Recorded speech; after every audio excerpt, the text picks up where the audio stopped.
कोई एक शब्द नहीं है, मेरा कोई एक जुमला नहीं है। मैंने हवालों से ये बात रखी है कि दलित समाज को पहले भी इज्जत, मसावात, बराबरी का दर्जा इस्लाम ने दिया था, और आज भी अगर उन्हें इसकी तलाश है, इसकी जुस्तजू है, वो चाहते हैं कि भाईचारा और बराबरी, मसावात का दर्जा उन्हें समाज में, मुल्क में और दुनिया में हासिल हो, तो इसका बेहतरीन सॉल्यूशन इस्लाम है। बहुत मशहूर पार्लियामेंटेरियन और राष्ट्र कवि का दर्जा जिनको हासिल था, बहुत मशहूर शायर बिहार के रामधारी सिंह दिनकर जी की बहुत मशहूर किताब है, जो इस किताब की तकरीबन 3 गुना होगी। इस्लामी संस्कृति के 4 अध्याय, मैंने इसका हवाला उसमें दिया उनकी किताब का। उन्होंने लिखा कि ये उन्हीं के अल्फाज हैं, उन्हीं के शब्द हैं कि हिंदू भाइयों के, भाई तो मैं कह रहा हूँ, वो कहता रहता हूँ, सब हमारे भाई हैं, सारे इंसान हैं, लेकिन रामधारी सिंह दिनकर ने कहा, जो खुद हिंदू थे, कि हिंदुओं के अत्याचार से तंग आकर बंगाल में करोड़ों दलितों ने इस्लाम कबूल कर लिया। आज जो बंगाल है और आज जो ईस्ट पाकिस्तान और आज का बांग्लादेश है, ये सब कन्वर्टेड लोग हैं, 99%।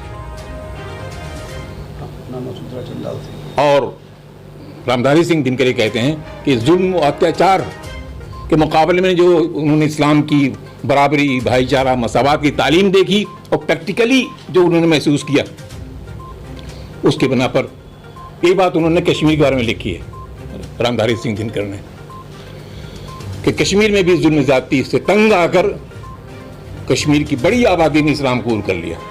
और बहुत से लोगों ने ये बात कही है, जिसको मैंने जमा कर दिया। तो मैं ये अर्ज़ कर रहा हूँ भाइयों दोस्तों कि दलित समस्या का जिम्मेदार न कल इस्लाम था, न मुसलमान थे, न जिसको आप इस्लामी हमलावर कहते हैं वो थे। लेकिन मुश्किल इस मुल्क की है, इस देश की, हमारे भाइयों की है कि वो झूठ बोलते हैं तो फिर बोलते चले जाते हैं। भारतीय जनता पार्टी के स्पोक्स पर्सन रहे हैं पहले, और पार्लियामेंटेरियन, बड़े पढ़े लिखे आदमी, डॉक्टर सोनकर शास्त्री जी। उन्होंने 3 जिल्दों में 3 अलग अलग किताबें लिखी हैं। और एक किताब का नाम है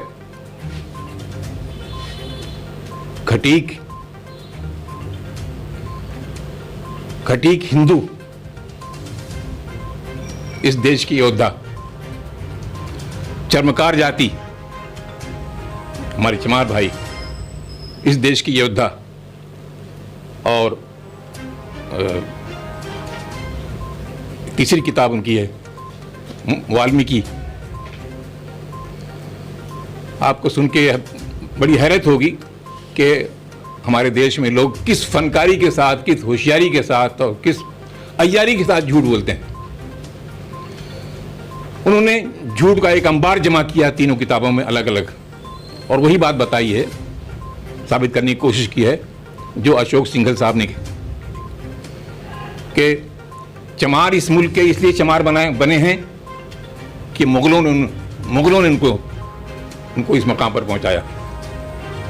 वाल्मीकि बिरादरी इसलिए इस मकाम पर पहुंची कि मुगलों ने उनको इस स्थिति में पहुंचाया, और इसी तरह खटीक बिरादरी।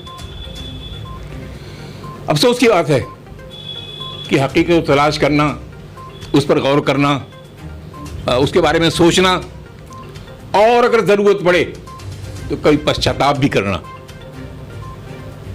ठीक है, हमारे पूर्वजों से गलतियां हुई थी, इस देश में आने वालों से गलतियां हुई थी, हम पश्चाताप करते हैं। अभी एक बड़ी बात, बहुत अच्छी बात, गोल्डन टेम्पल के चीफ प्रीस्ट जो हैं, अभी 15 दिन पहले उन्होंने जो अछूती बात और नई बात उन्होंने कही कि 47 में जो कुछ हुआ वो हिंदू, मुसलमान और सिख की बात न करिए, वो इंसान थे जो मारे गए। और हम सब मिलकर, हिंदुस्तान के लोग और पाकिस्तान के लोग, उसका पश्चाताप करें, उसका पश्चाताप करें और तलाफी करें उसकी। हमसे एक बड़ी बड़ी भूल, बड़ी गलती हुई थी। लेकिन ये हमारे भाई लोग, जिनको मुस्लिम नामों से आप लोग याद करते हैं, और हमारे तेज सिंह साहब तो बड़े ही सख्त लफ्ज़ों में उनका जिक्र करते हैं, तज़किरा करते हैं, उनको इसकी तौफीक नहीं होती कि कभी वो वाकई इतिहास को जाने। अच्छा, एक और बहुत दिलचस्प बात है, ये बात भी हमारे दोस्तों ने लिखी और कही है कि इनका कोई इतिहास नहीं मिलता। इतिहास इसलिए नहीं मिलता, वो इस लायक ही नहीं कि इतिहास बनाया जा सके। कोई अच्छी बात, कोई भली बात, कोई शानदार बात ऐसी जो इतिहास के पन्नों में सुरक्षित रखी जा सके, ऐसी कोई चीज़ मिलती नहीं है सिवाय जुल्म के, अत्याचार के, तबाही के, बर्बादी के। आज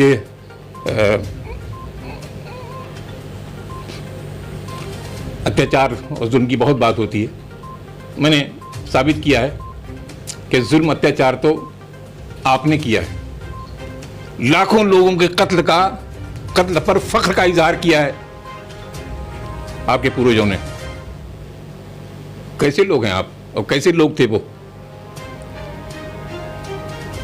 जुल्म, अत्याचार की दास्तानें पढ़नी हो और कॉन्स्टिट्यूशन देखना हो तो मनुस्मृति पढ़िए आप, जिसके हवाले इस किताब में बहुत हैं, कि एक दलित के साथ, एक गुलाम के साथ, एक कमज़ोर के साथ क्या सलूक किया जाएगा, क्या सलूक किया जाएगा। मैंने बताया कि जीने का अधिकार नहीं उसे, उसकी इज्जत, उसकी आबरू कोई चीज़ नहीं है।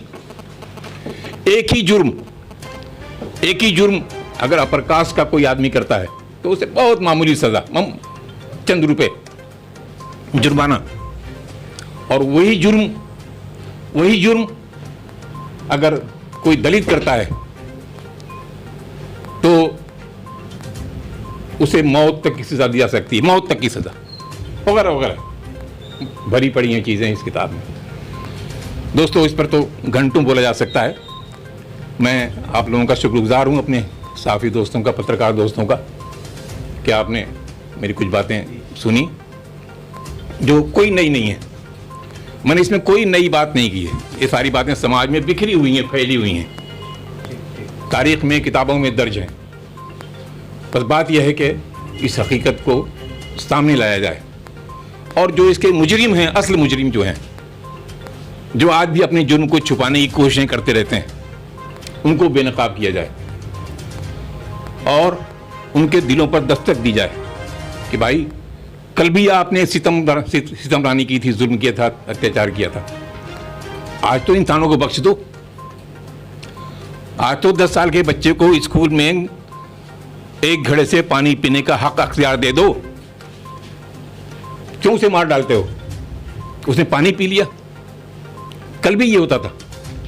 डॉक्टर बाबा साहब अम्बेडकर स्कूल में जाते थे, रोटी लेकर, चटनी लेकर दोपहर में खाते थे, वहाँ पानी नहीं पी सकते थे। वो कंबाइंड जो सिस्टम था, शाम को आते थे अपने घर, तब पानी पीते थे वो। उनके दौर के तालाब में दलित पानी नहीं पी सकते थे। महाड़ के तालाब का बहुत मशहूर आंदोलन है, डॉक्टर अम्बेडकर ने किया कि दलितों को तालाब के पानी इस्तेमाल करने का हक दिया जाए। बड़ा आंदोलन किया उन्होंने। हैरत होती है कि वो सिलसिला किसी न किसी शक्ल में आज भी बाकी मौजूद है, जबकि हमारा एक कॉन्स्टिट्यूशन है। कॉन्स्टिट्यूशन के मुताबिक इस हमारे मुल्क की हुकूमतें कायम होती हैं, चलाई जाती हैं, लेकिन कॉन्स्टिट्यूशन की जो रूह है, जो उसकी आत्मा है, उसका हर रोज़ कत्ल किया जाता है। तो मैं गुजारिश करूंगा अपने देशवासियों से, दोस्तों से, भाइयों से, बहनों से, कि इस हकीकत को समझें, जानें, परखें और मुल्क में एक अच्छा वातावरण, अच्छा माहौल, भाईचारे का माहौल, मोहब्बत का माहौल, अपनायत का माहौल, मसाबात और भाईचारे का माहौल पैदा करने की कोशिश करें। बहुत शुक्रिया जनाब।